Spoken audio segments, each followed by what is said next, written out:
Olá, boa noite. Começa agora o Jornal da Justiça desta terça-feira, 27 de setembro. Ministra Carmen Lúcia do Supremo determina o arquivamento de pedido de investigação contra o presidente Jair Bolsonaro por suposta interferência na Polícia Federal, no caso do Ministério da Educação. Segundo a ministra, os fatos já estão sendo apurados em outro inquérito em tramitação na Corte.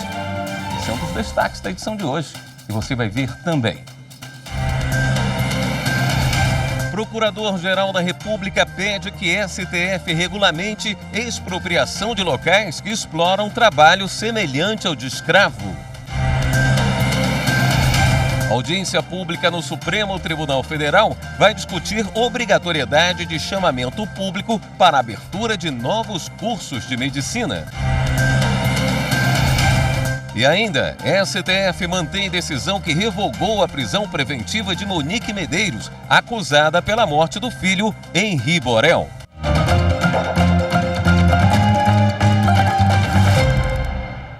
A ministra Carmen Lúcia do Supremo Tribunal Federal determinou o arquivamento do pedido de um parlamentar para investigar o presidente Jair Bolsonaro por suposta interferência na Polícia Federal. O caso é referente às informações de corrupção envolvendo o ex-ministro da Educação, Milton Ribeiro. Na decisão, a ministra Carmen Lúcia afirma que os fatos narrados pelo parlamentar já estão sendo investigados no Supremo em um outro inquérito que trata do esquema no Ministério da Educação. Em junho, o ex-ministro da Educação, Milton Ribeiro, e pastores denunciados foram presos por suposto esquema de tráfico de influência e corrupção na liberação de verbas do Fundo Nacional de Desenvolvimento da Educação, órgão ligado ao Ministério da Educação. Logo depois, eles foram soltos por decisão da Justiça. O caso tramitava na primeira instância, mas voltou ao Supremo depois que a Polícia Federal e o Ministério Público apontaram indícios de que o presidente Jair Bolsonaro poderia ter atuado para atrapalhar as investigações. O Procurador-Geral da República, Augusto Aras, entrou no STF com uma ação direta de inconstitucionalidade por omissão, em que alega a demora do Congresso Nacional em regulamentar a expropriação de áreas utilizadas para exploração de trabalho semelhante ao de escravo. A expropriação para fins de reforma agrária e de programas de habitação popular está prevista na Constituição Federal. Segundo o Procurador-Geral, a previsão está há mais de 8 anos sem que o Legislativo lhe dê eficácia e concretização.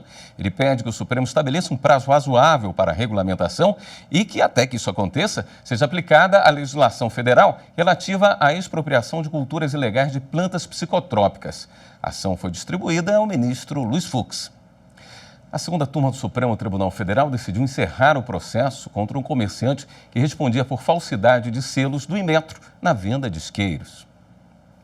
A segunda turma começou a sessão julgando habeas corpus em favor de um dono de um armarinho do Rio de Janeiro. Ele acabou sendo denunciado pela venda de 280 isqueiros impróprios para consumo. O relator do caso é o ministro Gilmar Mendes, que aceitou os argumentos da defesa, entendendo que os laudos periciais apresentados no processo não indicam de forma clara os elementos que justificariam a acusação de falsidade de selos do Inmetro. No caso em análise, toda a etapa investigativa realizada desde a busca e apreensão dos produtos supostamente falsificados, a qual se iniciou a partir de petição protocolada na Delegacia de Repressão aos Crimes contra a Propriedade Imaterial, que estranhamente não foi juntada ao processo, apresenta graves falhas probatórias que repercutem sobre a fase judicial de instrução e julgamento. Nesse sentido, é importante pontuar que nenhum dos laudos periciais juntados aos autos indicam de forma clara os elementos que justificariam a acusação de falsidade de selos do Inmetro, que tornariam os produtos vendidos impróprios para consumo. A segunda turma, por unanimidade, acompanhou o voto do relator e, assim, encerrou o processo contra o comerciante. Também foi julgado um recurso em que se analisa decisões do Superior Tribunal de Justiça e do TJ da Paraíba, que negaram o pedido de um acusado de matar uma pessoa em um acidente de trânsito na capital do estado. O motorista pretendia responder por homicídio culposo na direção de veículo automotor sob a influência de álcool, ao invés de homicídio doloso. O advogado do motorista alegava ainda violação do direito de defesa. O relator do caso é o ministro Edson Fachin. Ele negou o pedido da defesa e assim manteve as decisões questionadas. Para Fachin, não cabe nessa situação modificar o crime apontado na denúncia. Cabe ao tribunal do júri definir se houve dolo ou culpa. O artigo 302 daquele código define o delito de homicídio culposo na direção de veículo automotor. O parágrafo 3º desta lei, 11.546, apenas previu que se o agente, por ocasião do acidente, estiver sob influência de álcool ou outra substância psicoativa, a pena será mais grave, 5 a 8 anos de reclusão. Não significa, por isso, dizer que aqueles que dirigiam embriagados ou sob o efeito de substâncias psicoativas e se envolverem em homicídio no trânsito, dolo eventual, tenham que, de pronto, serem beneficiados com a desclassificação do delito para a modalidade culposa. A segunda turma acompanhou integralmente o voto do relator. Já a primeira turma do STF analisou a questão da incorporação de gratificação ao salário do trabalhador. Os ministros julgaram o caso específico de um funcionário da Petrobras. Os ministros julgaram uma ação apresentada pela Petrobras contra a decisão do Tribunal Superior do Trabalho, que determinou que a estatal deve incorporar verbas de gratificação à remuneração de um trabalhador, mesmo após a destituição. Na defesa, a Petrobras alegou que o acórdão violou a súmula vinculante 10, porque teria deixado de aplicar um dispositivo da lei. No entanto, a maioria da primeira turma seguiu o voto da relatora, Carmen Lúcia, pela manutenção da decisão do TST. Para eles, não houve declaração de inconstitucionalidade e o dispositivo questionado deixou de ser aplicado apenas no caso concreto. O TST coloca no acórdão, no caso concreto, é incontroverso o recebimento de gratificação de função pelo reclamante por mais de 10 anos, antes da vigência da Lei 13.467, bem como a reversão sem justo motivo, por iniciativa do empregador, ao cargo anteriormente ocupado. Ou seja, ele analisa o caso concreto e, perante as circunstâncias do caso concreto, aí diz, em virtude disso, não incide o parágrafo 2º do artigo 482, ou seja, aqui me parece, pedindo todas as vênias, o posicionamento em contrário, é que não houve desrespeito ao enunciado vinculante 10, como Vossa Excelência bem colocou, não havendo estrita aderência entre o ato impugnado e o ato paradigma invocado. Portanto, com esses fundamentos, acompanho o voto da eminente relatora, nossa presidente, ministra Carmen Lúcia. O ministro Gilmar Mendes convocou audiência pública sobre a abertura de novas vagas em cursos de medicina por instituições particulares. Ele é relator em uma ação que tramita na Corte e que questiona a necessidade de chamamento público para universidades interessadas em ofertar a formação. A exigência do chamamento público para a criação de novos cursos foi estabelecida por uma lei de 2013. A Associação Nacional de Universidades Particulares entrou com ação no Supremo Tribunal Federal contra decisões judiciais que afastaram a norma que obriga o Ministério da Educação a analisar a criação de vagas em cursos de medicina por universidades particulares. A associação pede também que sejam suspensos 180 processos sobre o tema que tramitam na Justiça. Para ouvir as partes interessadas no caso, especialistas no assunto e a sociedade, o ministro Gilmar Mendes vai promover uma audiência pública. As entidades convidadas e outros interessados podem se inscrever até o dia 3 de outubro. A relação de inscritos habilitados a participar vai estar disponível no portal do Supremo Tribunal Federal a partir de 10 de outubro. As informações podem ser encaminhadas pelo e-mail adc81audiência@stf.jus.br. A previsão é que a audiência pública ocorra no dia 17 de outubro e vai ser presidida pelo próprio ministro. O encontro vai ter transmissão da TV Justiça e da Rádio Justiça.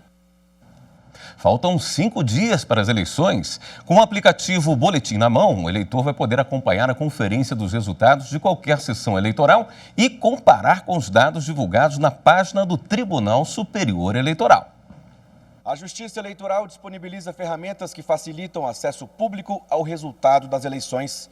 O aplicativo Boletim na Mão permite que qualquer pessoa faça a conferência por meio da leitura do QR Code disponível no boletim de urna.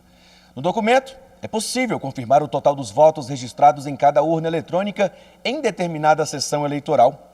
O aplicativo também possibilita que mesários, auxiliares, fiscais de partidos e eleitores em geral possam constatar a integridade das eleições ao realizar a verificação da correspondência com os resultados totalizados e divulgados na internet pelo TSE após a votação. O app é um instrumento que contribui para aumentar ainda mais a transparência das eleições e acelera a divulgação do resultado da votação nas urnas. O aplicativo Boletim na Mão está disponível gratuitamente nas lojas virtuais Google Play e também na App Store. E daqui a pouco, logo depois do Jornal da Justiça, tem sessão plenária no TSE. Repórter Henrique Amaral tem as informações. Na sessão de logo mais, os ministros devem julgar vários processos relativos às eleições presidenciais de outubro. E entre esses processos estão 3 AIGs contra o atual presidente da República, Jair Bolsonaro. Uma AIG é uma ação de investigação judicial eleitoral. Nas ações, Bolsonaro é acusado por adversários de cometer abusos no funeral da Rainha Elizabeth II, realizado em Londres, na Inglaterra, e também na Assembleia Geral das Nações Unidas, realizada em Nova York, nos Estados Unidos. Uma ação contesta ainda a realização de lives no Palácio da Alvorada. A sessão plenária do Tribunal Superior Eleitoral começa logo mais às 7 horas da noite. No próximo bloco, a STJ mantém decisão que revogou a prisão preventiva de Monique Medeiros, acusada pela morte do filho Henri Borel. Voltamos já.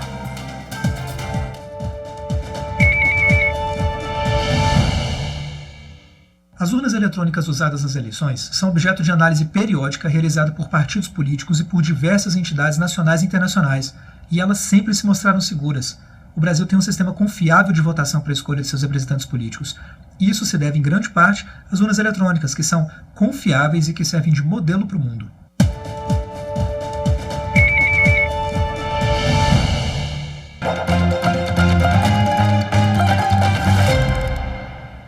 A 5ª Turma do Superior Tribunal de Justiça manteve nesta terça-feira a decisão anterior do relator que revogou a prisão preventiva de Monique Medeiros, acusada pela morte do filho, Henri Borel.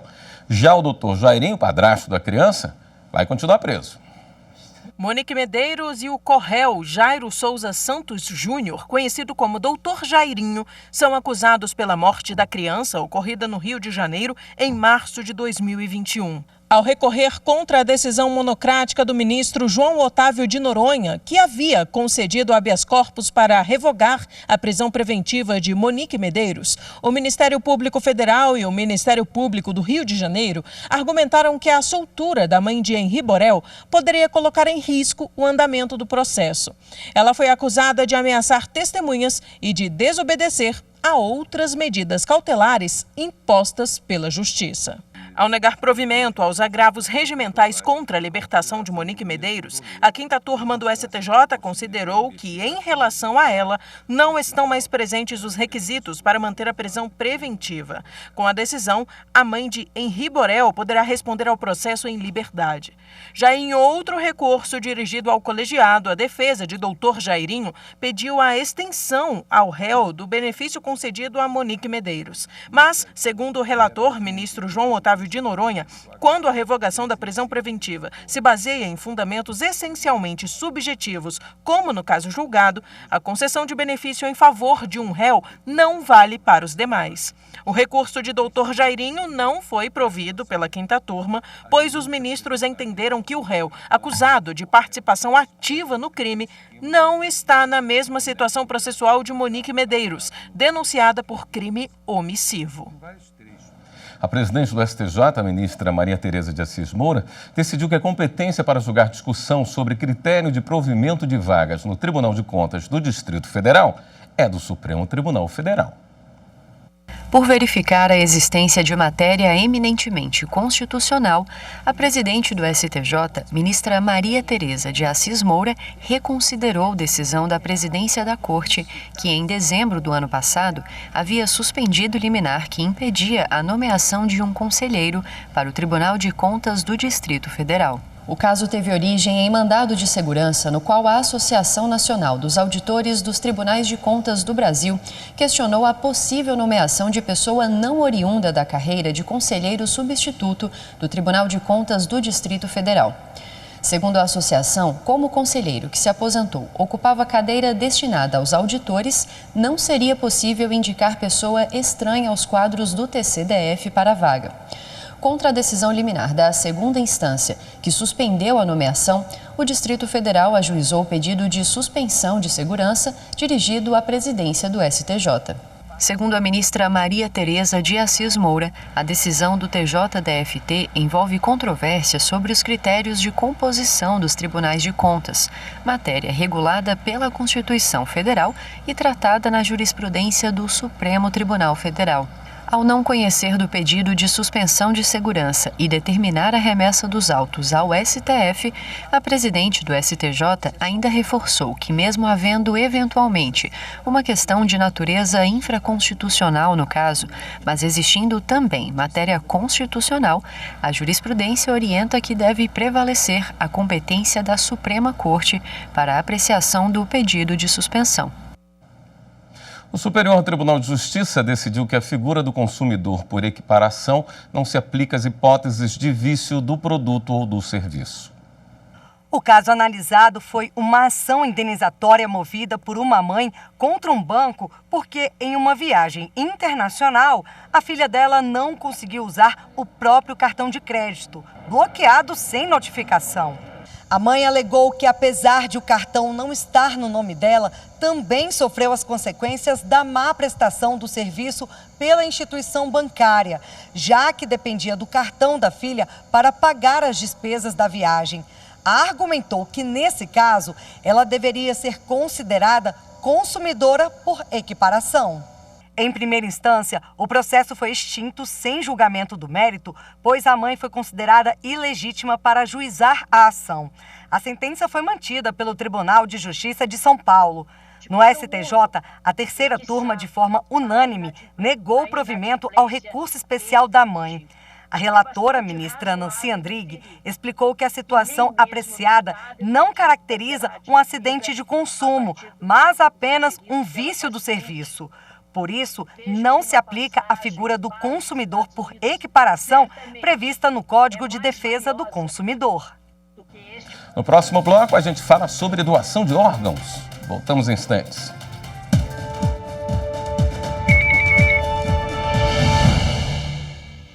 Poucos sistemas eleitorais em todo o mundo reúnem a confiabilidade do nosso, comandado pela Justiça Eleitoral, com extremo rigor e respeito às regras democráticas.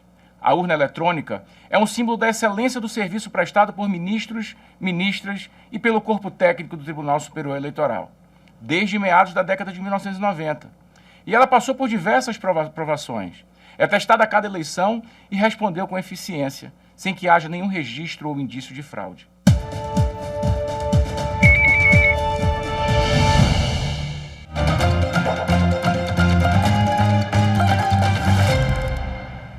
Hoje é o Dia Nacional de Doação de Órgãos e o Brasil tem motivos para celebrar. Nosso país possui o maior sistema de doação e transplante do mundo. Em 1994, a Rosane acompanhou de perto o drama da família para cumprir o desejo do pai. Seu Antônio Rufino morreu aos 56 anos de idade, após sofrer um derrame.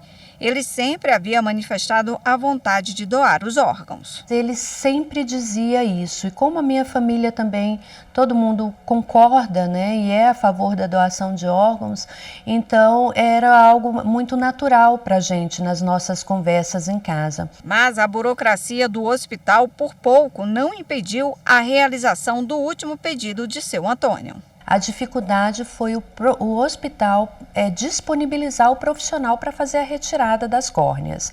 Após o falecimento dele, o médico avaliou e o único órgão que poderia ser retirado para doação eram as córneas, né? Então, nós ficamos aguardando. Depois da avaliação do médico, nós ficamos aguardando o profissional que viesse fazer a retirada das córneas. E foi muito demorado. 3 anos depois, uma lei foi aprovada para evitar problemas como esse.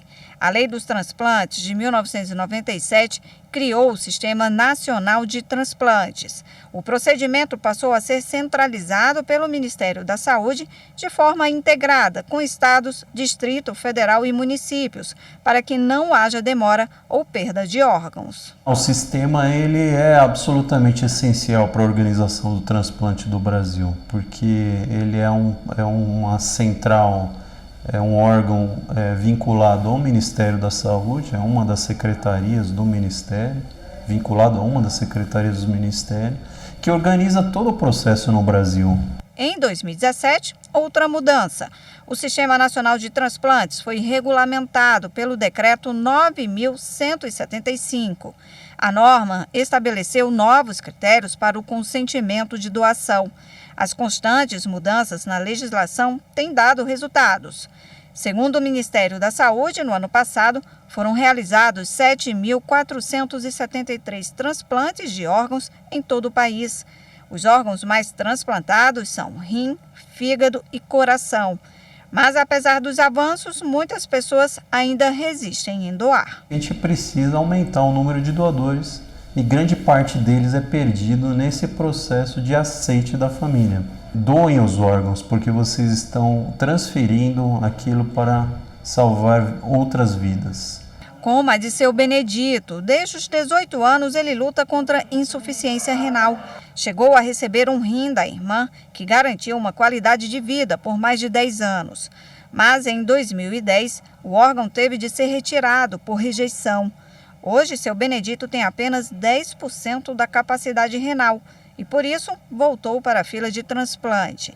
Ele faz hemodiálise 3 vezes na semana. Eu estou vivendo porque estou vivendo, mas é muito doído.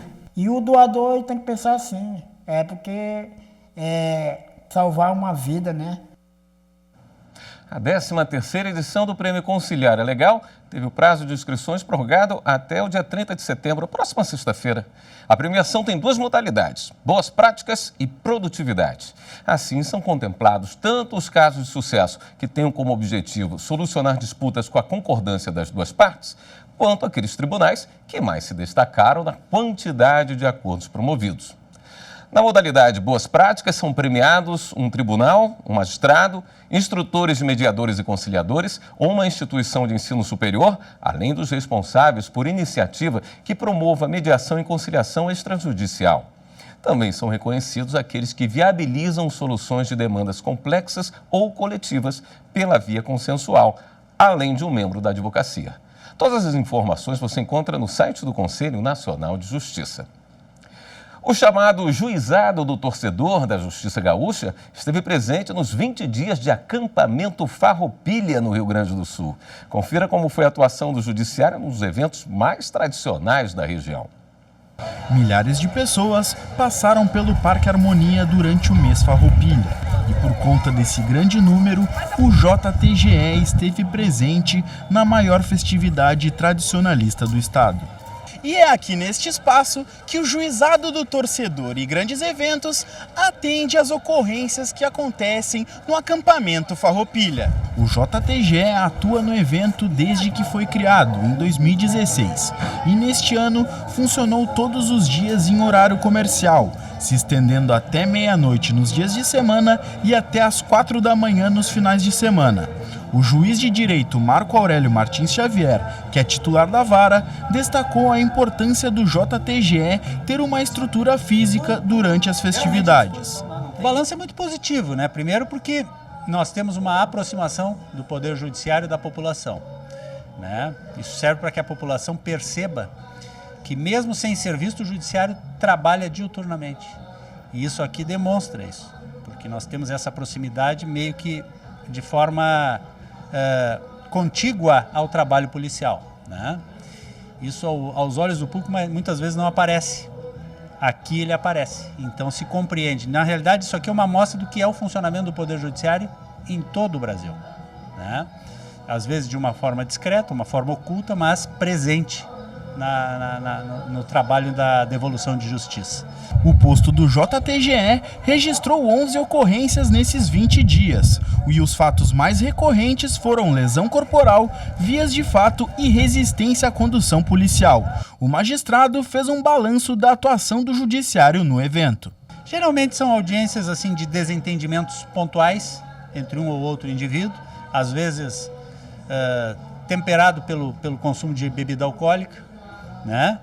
Mas que na imensa maioria nós conseguimos resolver dentro de uma audiência de conciliação, que é uma audiência preliminar desse tipo de embate. As audiências dos casos que seguiram adiante ocorreram de forma concentrada no dia 20 de setembro, último dia do acampamento Farroupilha, e contaram com a participação de representantes do Ministério Público, da Defensoria Pública e da OAB Rio Grande do Sul. Esta edição do Jornal da Justiça fica por aqui. Uma boa noite para você. Até amanhã.